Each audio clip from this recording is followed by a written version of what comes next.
Hello. Sota?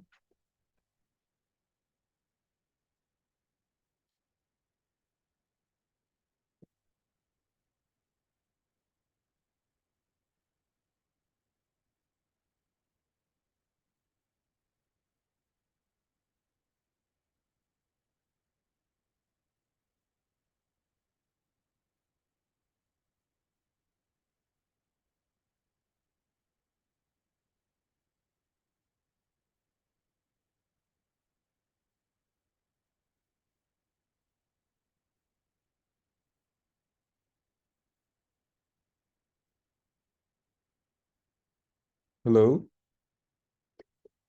Anyone there?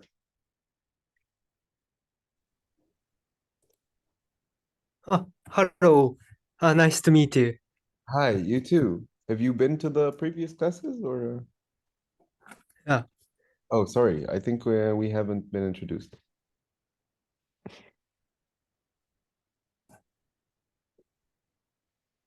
Where are you studying? I'm from Japan. Mm-hmm. And So, yeah. you So study I study archaeology, uh, University of Tsukuba. So, I study Semitic language, Mhm. especially Akkadian. Yeah. And you study in Japan? Yeah. I Amazing. study Japan. Nice. Thank you for coming. I'm really happy to have you. Yeah. Thank you. And hello, Einstein and Omar. Hi, Hi, all sorry that I missed out on a couple of meetings, but no now I'm problem. back. That's why we have recordings.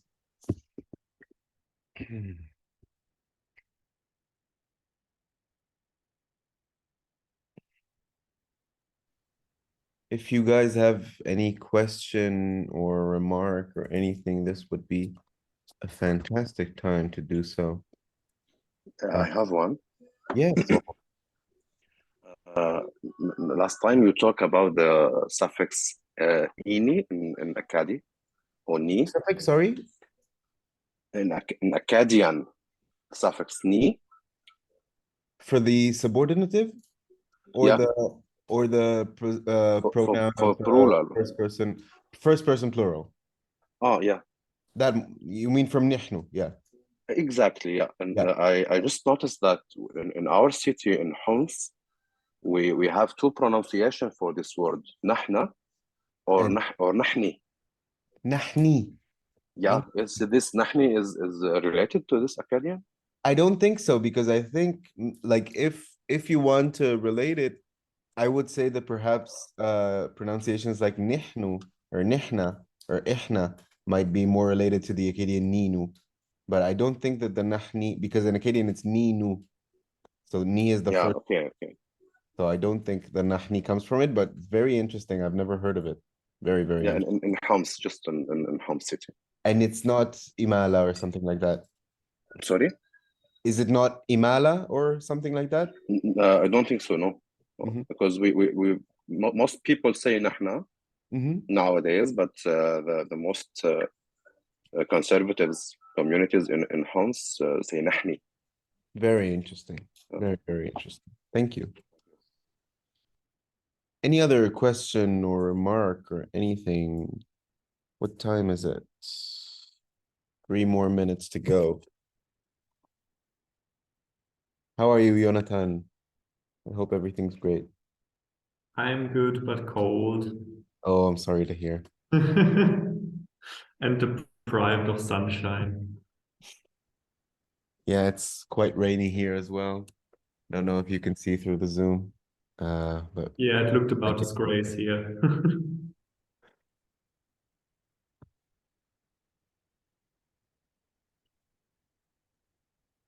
How's the course so far? I'm gonna ask again in a few minutes, but as long as you're here already, I would really, really love to hear any comment or any remark or any suggestion for improvement because I'm just really, really interested to hear your opinions. So if you have anything to say, you can say it here, you can say it to me in private. I would really, really love to hear. So please feel free. Hello, Veronica.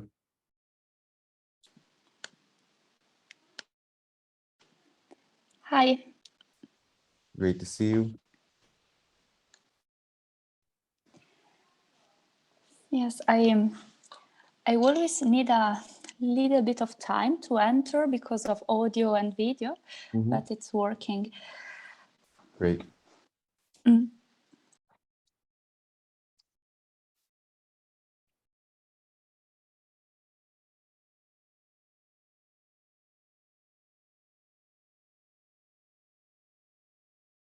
We're a little bit thinner this time, I guess. But that would be okay as well. So I was just saying that we're pretty much at the, or almost at the middle of the course, I think. And I would really, really love to hear any kind of comment or question or suggestion for improvement or any other thing. And later I will also do some kind of, I don't know, few questions to you just to make sure that like people remember stuff or that I've been teaching it in order. So I would love to know where you stand there as well. Well, I don't think we will have, the reason I have all these things planned out is because I don't think we have that much to talk about this time. So we're going to finish with the morphology of last week. So there's the suffix pronouns, which we already saw, but I don't know, maybe it could be nice to just look at them again and remember all of the nice phenomena that we can see here.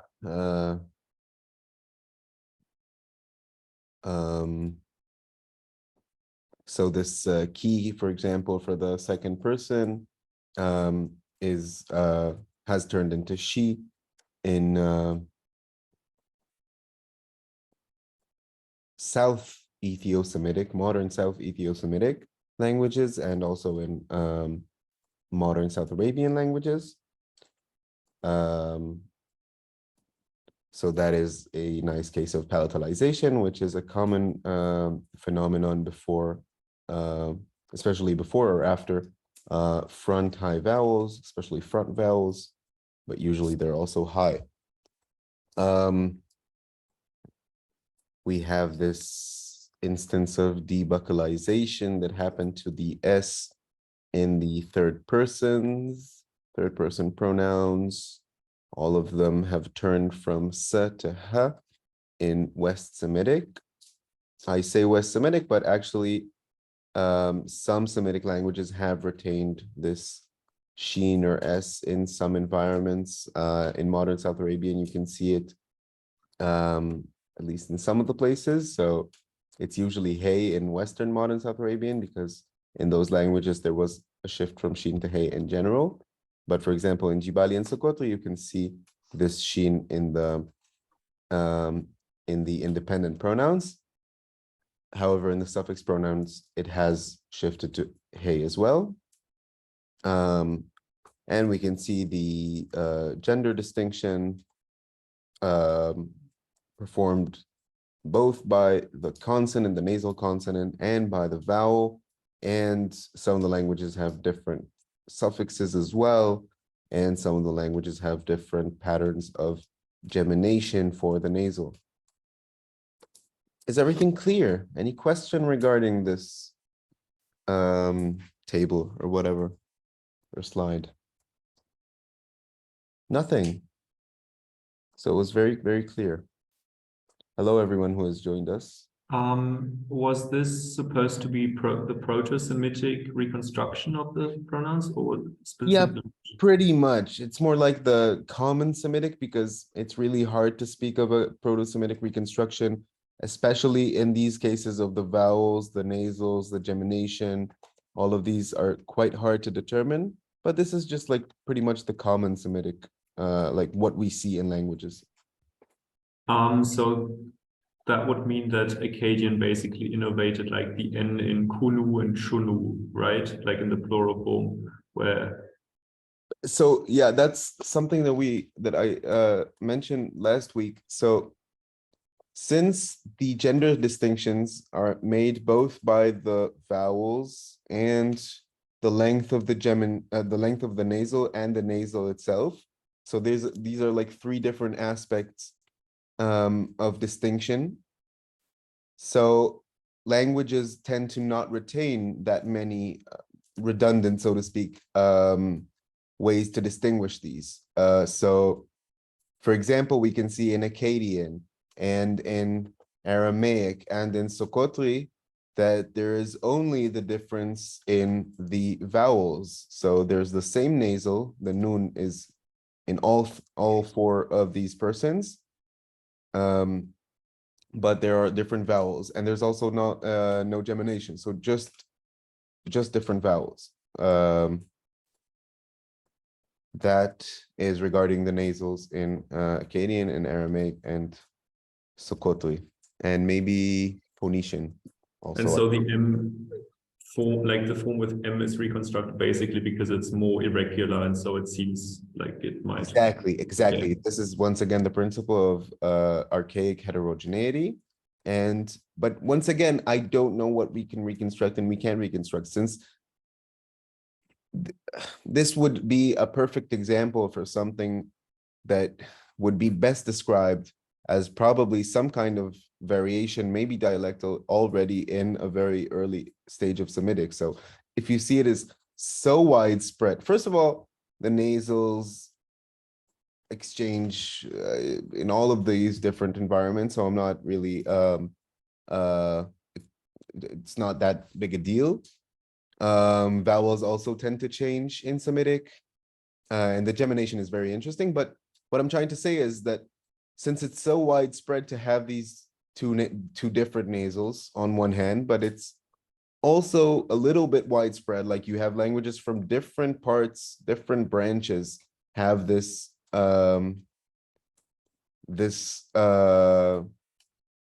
exhibit one nasal and not two different nasals. So that could be something very, very old. I would not be surprised by it. But I would be surprised for all of the other Semitic languages to innovate a form with M, to add an additional way to distinguish these two genders, because since I just rather reconstruct the path that has the most variation, the most different things, like you said, and then try to analyze whatever I can as some kind of analogy or anything else. So it's like an Occam's razor. We have no idea how Proto-Semitic actually sounded or looked like, but what we just try to reconstruct it based on what we have. And these reconstructions eventually turn into not actual language reconstructions, but just the fairest description of what Semitic languages actually exhibit. I hope that was clear. Any other question?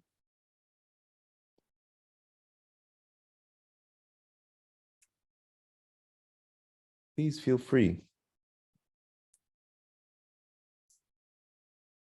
Okay, not a lot of morphology left to discuss. I just wanted to name a few of the interrogatives. So the interrogatives in Semitic are interesting because it's not, I think, very intuitive which ones are really easy to reconstruct and which ones are not. So for example, what is quite difficult to reconstruct because Akkadian has Minu and Ugaritic has both Minuma or Minume or something like that, and Mah. And Hebrew has Ma, and Aramaic has Ma, and Ethio-Semitic has Min, and modern South Arabian has Inim or Ini. So I don't know if I'm alone with this, but I cannot, I can't see your presentation right now. Like I can only see the suffix pronouns, not in presentation mode. that is weird. Wait a second. Thank you so much for saying that. How about now? Yep. Thank you so much. That is so weird. Okay, because I was screen sharing of the very weird. Okay, so any question about the word what and why it is different to reconstruct one coherent essence of all of these different forms? They all have M, which is nice, but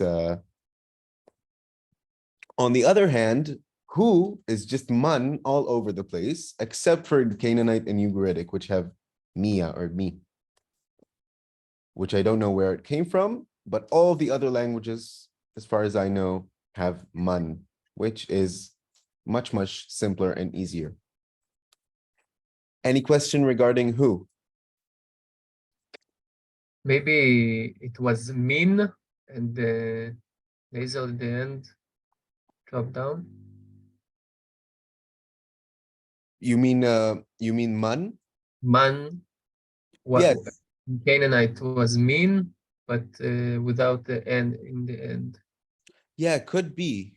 I really don't know because I don't know why would such a vowel, like why would that vowel change, for example, in the first place? And then it's not just me, because in Ugaritic it's written mem yud, which means, or we suppose that that means that it was a consonantal yud.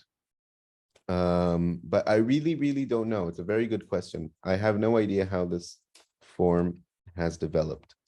But it's also attested, if I remember correctly, in Amarna Canaanite as well as Hebrew. Most Arabic dialect now use it. Mean. Yeah, That's- yeah, that's true. That is very interesting. I wonder if it's connected. I don't know. Very, very interesting. Yes. And also I think modern South Arabian, I didn't add this here, but it has like man, men, mun, min, all these different forms. So yeah, it could be connected. But it's all M vowel N, so that's easier. Which is nice. It's just I, for all I know, in all of the languages. And it also means any. Not in all of the languages, but in some of them. And in some of them, it only means any and not which. But I think this is quite safe to reconstruct. Any question about this? The which, I. One of the easiest ones to reconstruct is the word for when, which is really interesting because it's not, to me, it does not feel like the most basic interrogative, but it is probably the most widespread interrogative in Semitic. I don't know anything that is more than that. It's just really, really, really interesting. It also does not seem simple prosodically, like man, and I don't know where ma or mean came from, but like ma or mean or something like that, that is more prosodically simpler, and I would assume less marked earlier acquired and so forth than matai. 2 syllables. I don't know. Any question about the word for when?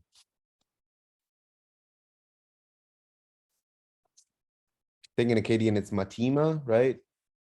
In Arabic it's mata or imta with this I before. Also in Hebrew, matai, a matai in a higher register.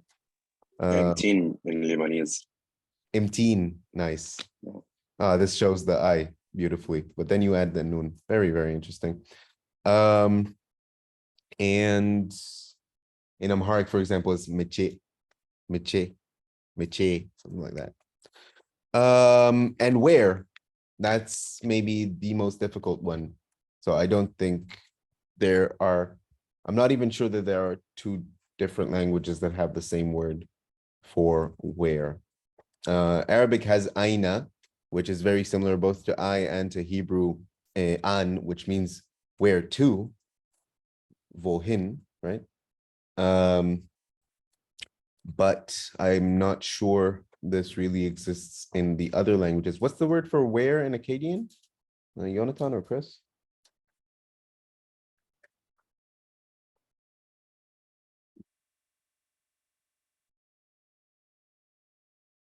In Hebrew, it's anyway just the combination of I and the determinative or presentative or something like that, po. which is not very known outside Hebrew and Semitic. So Eifo. But an is used in Old Hebrew, yeah? Yes, but An. only for vohin, only for where to. Le'an. Okay. Okay. Le'an, or in the or where from me'ain. Okay. Yep. So this could be something that is meant to differentiate between this and the other particle ein or ein or ein, which means nothing.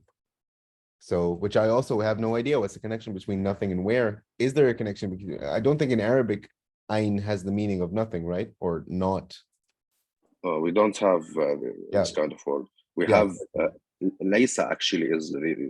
Yeah. But Lysa is different. I will soon mention it. I think it's related to late in Aramaic. Definitely, yes. Any questions regarding the interrogatives? The last one is how. Once again, I have no idea. Each language has something different, usually made up of more basic particles that I have already mentioned. Which might point to matai also being composed of these two different particles. One is ma, which we know, and the other, which we know in like various contexts and meanings. And the other one is tai, which is not very well attested in Semitic, but some people believe it exists in, first of all, the vernacular Arabic forms ta yaf'al, so that he does something. And also in the word hatta, which means until in Arabic, which some think, Ahmed al-Jalal, for example, thinks that this comes from had, boundary or until or something like that, ta, this tie. So there might be something to talk about there, but it is very, very speculative, unfortunately. Maybe it's ma with I, and ma, the hey becomes like tamarbuta, mat, I. Interesting. I don't know. I don't know. Could be. I'll think about it. So the next thing on our plate is negation. So pretty much all of the Semitic languages have this word la. Not all of them, but pretty much all of them. It's seen across the board. It is completely absent from Ethio-Semitic, which does not have this word at all. But I think it exists in pretty much every other branch. The other alternatives for the languages that don't have this are ul, which exists in Akkadian pretty much, but also al, which can be found also in Ethio-Semitic and in Canaanite, and bal also in Canaanite. And in Arabic, there is this particle bal. It does not exactly mean negation, but it's some kind of negation, so probably related. So ul could also come from just ula or something like that. I don't know. But why would that be? I don't know. Ul is weird. And the last one is e. So once again, we have this weird connection between the interrogative and the negation, like aina in Hebrew, and here the I, which is which, and e, which is a or I also, which is a negation particle. For example, it can be found in the Akkadian, I think it's called vetative, e taprus, also in Hebrew, e, I think mostly Rabbinic Hebrew, e efshal and stuff like that, and also in Ethio-Semitic. So Ethio-Semitic does not negate the same as all of the other Semitic languages. It is actually quite interesting. Maybe I'll open a Word file and try to demonstrate how Ethio-Semitic negates. Has everyone heard of Ethio-Semitic negation so far? Anything? Okay. So it's nice. So many people say that there's no word in Amharic for no, which is true, pretty much. So for example, if I want to say, he has broken, so that would be sebbere. Okay, just he has broken, he broke. If I want to say he has not broken, I have to add both a prefix and a suffix. This is called a circumfix. So I have to add the prefix al, and then there's the verb, and then there's a suffix m. And this means he has not broken.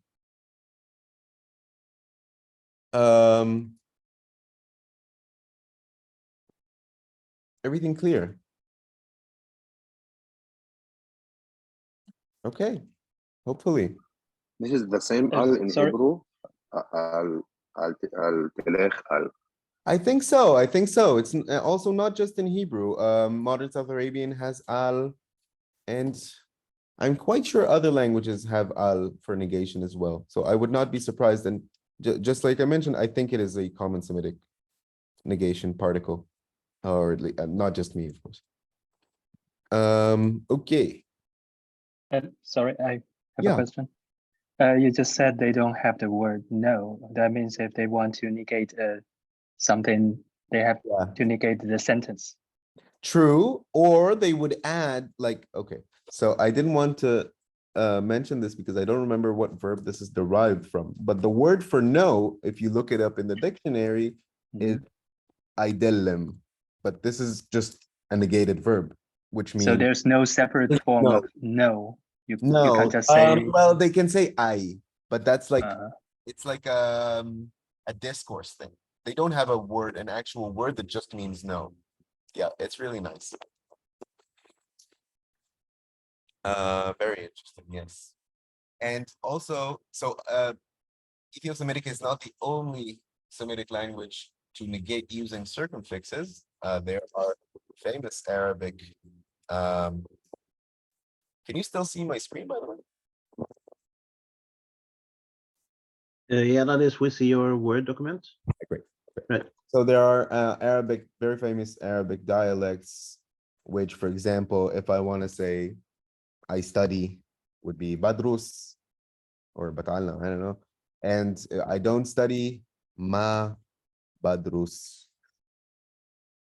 So you add both the prefix ma and the suffix sh.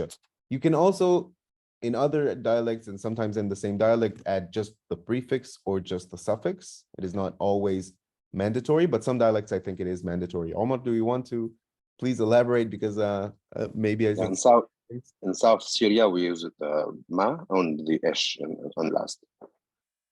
Sorry, in Egypt, in South Syria, just the sheen. just the sheen. So you say badrus. Yeah, exactly. Yeah, Okay. like in Palestine, I think the same. Mm-hmm. Oh, in Palestine, I've heard actually, I think both varieties, but very, very interesting, or all three varieties. باكلش بشربش. Yep, yeah. بشربش الشاي, yeah. What about the lan? Lan. Well, lan, well, so I would say probably most people think that it came from something like la an. Right? I guess that would make most sense, because it's also, it has a verb in the mansub after it. So yeah, this is just an Arabic negation particle, lan, like lan yaf'ula. He he will certainly not do, but today it just means he will not do, I think, in Fusha at least. Okay. Just a question, please. Why you are saying ma is a prefix and not a separate word? Like if it's like a separate word, then it will be similar to, for example, other dialects or languages. Yeah, you're right. What do you mean? Well, okay. There's no real definition of what a word is. So it is quite hard to determine if this ma is a separate word of negation, because there is, you're absolutely right, there is a word of negation, ma, in Arabic, definitely exists. I don't know. I think you can either way look at it as a separate word or not, but it's still circumfix. It still goes before and after the word you negate. So that's the point. Either if you look at it as a separate word or not, I don't think it really matters. And in modern South Arabian, they can sometimes use la or al twice, once before the verb and once after the verb, but this is more separate from the verb. Okay, any question about this? I have a question regarding E. Yes. Because you said it was related, or like the ancestor of Akkadian I, right? Yeah, it could be I. It could be I. Okay, okay. Yeah, I was just wondering about like the vowel diphthong monochrome. Yeah, I think there's more evidence for E in outside Akkadian, but you're right that Akkadian may, but Okay. also on the other hand, Akkadian, like Babylonian I is supposed to contract to E, right, rather than A. Yes, So anyways, that is curious. Okay. It's a little weird that I in Old Arabic mean yes. Yes, yeah. That is true. That is definitely true. And now in our dialects, A. A, A right. is- Yeah. A. And sorry, what about the Hebrew word ain? So the Hebrew word ain, as I said, Uh. it's not really possible to reconstruct it to something more Proto-Semitic or even Proto-Central Semitic, but we can see once again the connection between the interrogative and the negation, which is not very intuitive, at least for me, but it still exists. So Hebrew has ayin both as meaning nothing and as meaning where. And Proto-Semitic maybe had I both meaning which and meaning not, or something like that. But it could also be related to this negation, of course. E, N could be definitely related and makes a lot of sense. But that word you can use with a suffix, right? Yes, that is true. Is there any other I don't know, negation word that you can use with suffix? Well, in Arabic, well, yeah. Let in Aramaic, which is the semantic equivalent of ain, and laisa in Arabic, which is the semantic equivalent of ain, both inflect, like laisa inflects very much like a verb. Like it does not even have possessive pronouns. It has verbal suffixes. So if I want to illustrate this, let's go to the word file again. This one. So he is not Laisa. She is not Laisat, and not Laisatun or something like that. I am not Lastu. So it's a weird inflection, but it's definitely a verbal inflection. But it does not mean I was not. It means I am not. So it is in the present, but it has verbal inflection. Very weird. But also in Aramaic, you could say leti, I think. Maybe not. Also lao lai, like la hu, la he. So you do have these things, and you also have in some languages the inflection of the opposite particle, which is something like ethai or something like that. So Ugaritic has words like itheku, ithetu, sorry, meaning I am. Also with verbal inflection. Any other question? Nothing. Okay. Thank you all for these delightful questions. They were very, very interesting. Okay. Just to mention, the next things are the locative and terminative suffixes of Akkadian, which are not really case markers, but more adverbial. We're not seeing the presentation. Once again, great. Thank you so much for mentioning. How about now? Yes, awesome. So the locative and terminative of Akkadian, which are more adverbial suffixes than actual case suffixes.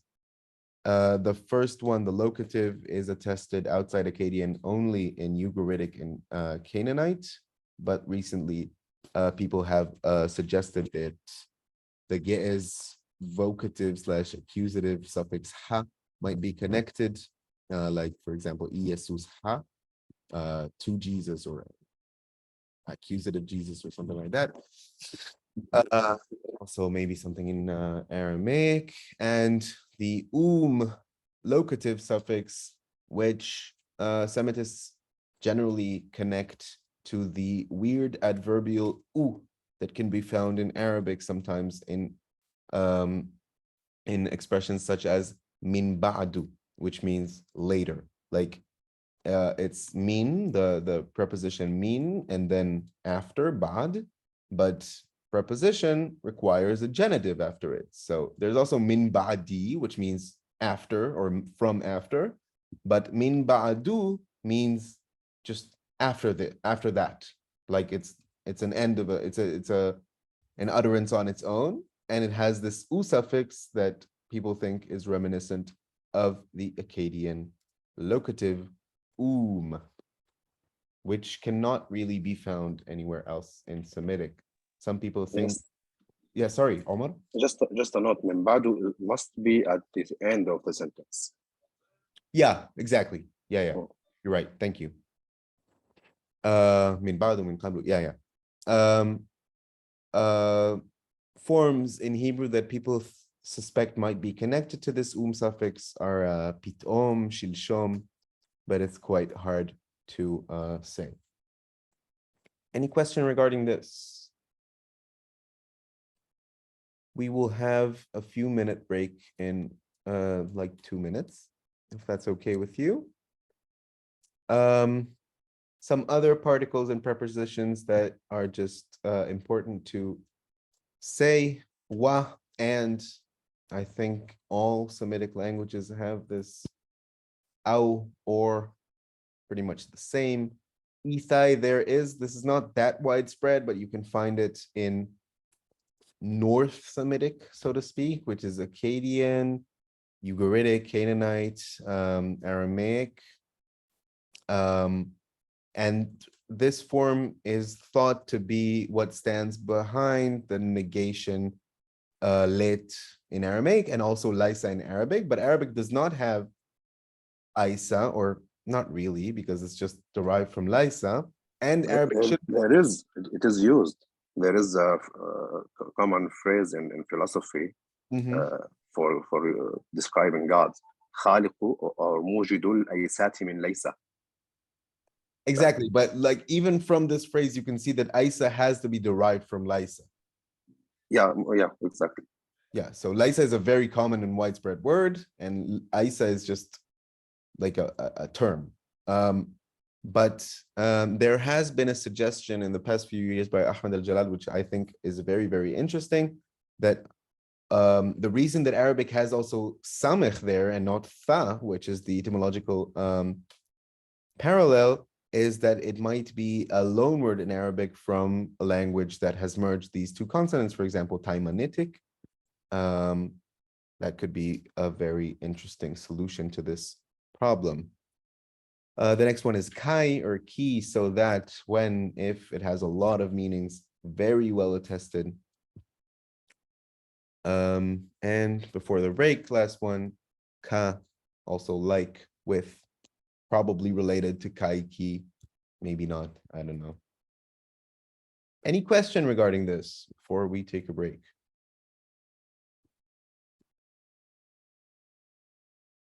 So I'll see you all in like 5 minutes. Is that okay? 7 minutes even. نفسية.